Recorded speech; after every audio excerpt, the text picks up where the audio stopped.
The morning you found it, the world was already too quiet for what was about to happen. It was warm, not from sunlight, from somewhere inside. Before we begin, I need you to stay until the last story. The final one today, I still have to pause before I read it. You'll understand why. You kept it near a lamp that burned low through the night. Every morning, before anything else, you checked. You don't remember deciding to do that. You just did. On the 22nd day, it began to glow. Not dramatically, just light seeping through the way dawn creeps under a door. Then heat, real heat, and then, so fast you almost missed it, it was out. According to the Pokédex, Larvesta is born from the sun itself, not metaphorically, born from the sun. In those first weeks, it was small enough to rest in the crook of your arm. The silk it trailed caught the light.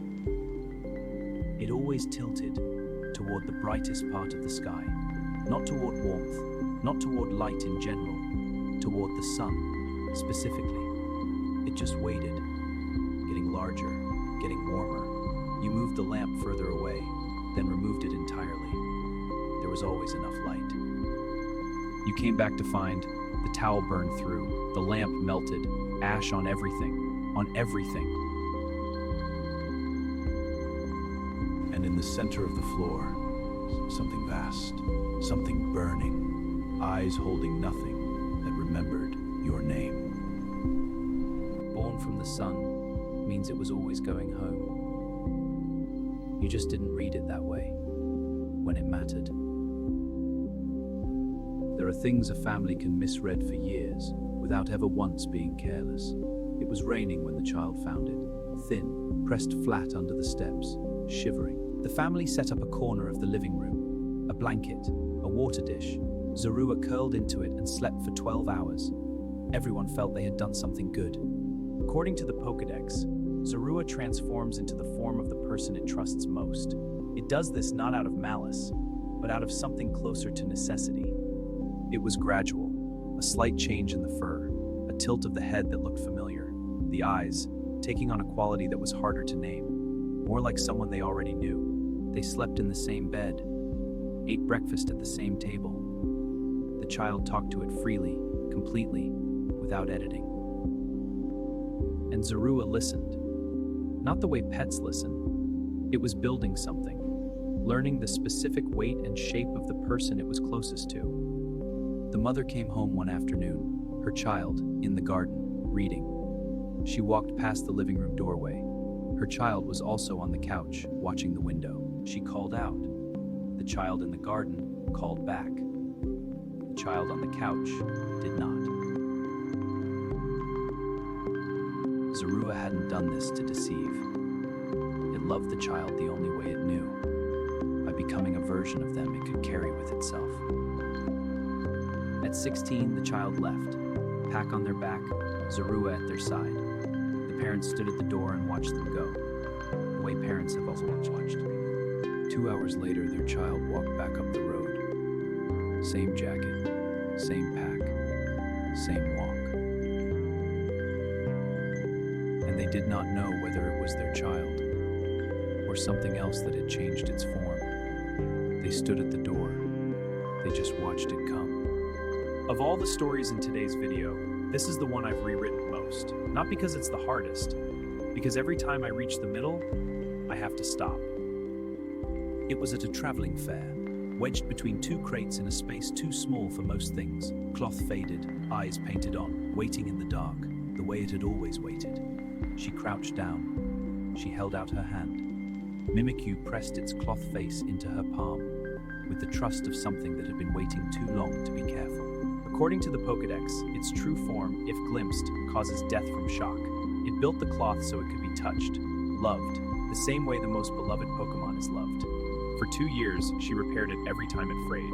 Red thread, white, blue, yellow, whatever she had. The cloth became a map of every time she'd noticed and done something about it. Then one afternoon, in the garden, it tripped on a root. The cloth shifted, just a corner lifting, the way a curtain lifts in a draft. Less than a second. She put the cloth back down herself. Her hands weren't shaking. She tucked the edges back, the way she always did. She said nothing. She kept it, but she was gentler after that, more careful. She repaired the cloth more often. She never lifted again. She started sleeping with a nightlight. She moved out at 18. She packed everything she decided was essential. Mimikyu was not one of those things. She told herself it would be fine. Most people do. 10 years later, the mother found it in the attic, in a box behind the winter coats. The cloth, still there, mended more times than anyone had counted. The daughter drove 4 hours to come and see it.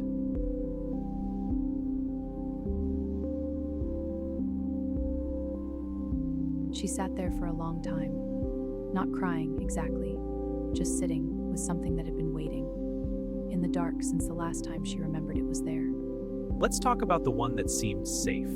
After everything we've just been through, I think we all wanted one of those. Something small, something clearly harmless, something that needed protecting. She was 26, first year of her doctorate, late autumn. The stars were very close that night, and something drifted into the circle of her headlamp and stopped.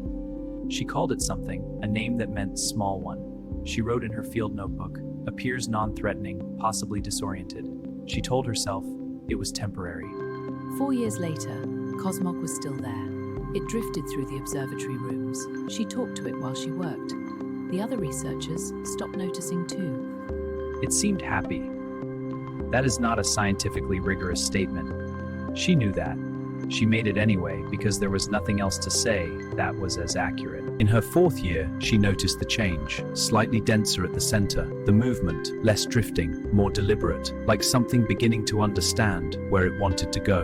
The Pokédex entry she had memorized, Solgaleo, the beast that devours the sun, it is said to live in another world. Another world. She had not let herself think about what that meant.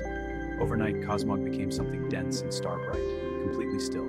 She sat beside it for 3 days of dormancy, not in grief, not yet, just understanding something. On the 4th day, the walls lit up. Not from any lamp, from what was standing in the center of the room. Its eyes held nothing that remembered her name, and yet it paused. One long, counted moment. It stood there, and it looked at her.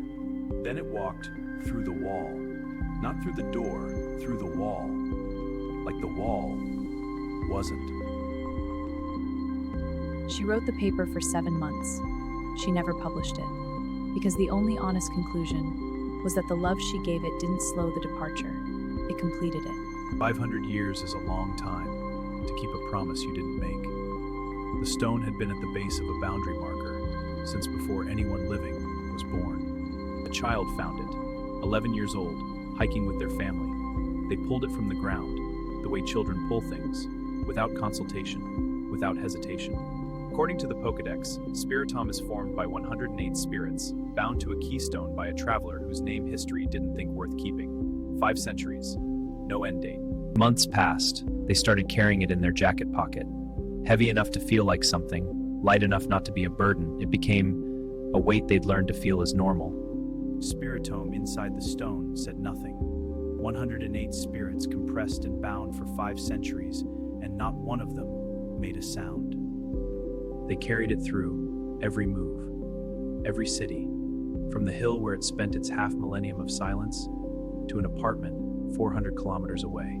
They were 24, the night they first really looked at it. The color had deepened, not like a tint, like a depth, like something generating light in a spectrum you couldn't quite see. They held it up to the lamp just to see what the light would do. In the window behind them, the stone looked back, not at the light, at them. 6 weeks later, 3 in the morning, all the reflective surfaces had gone dark, not dark like a power failure, dark like depth. They lay in bed and understood, without language, that something was in the process of finishing. They didn't get up, they just let it. In the morning, the keystone cracked, one clean fracture. The violet gone. The weight of it, just a stone. Spiritomb did not escape, it departed. The things that were never meant to be held, they are patient. and eventually, every open hand becomes a closed one.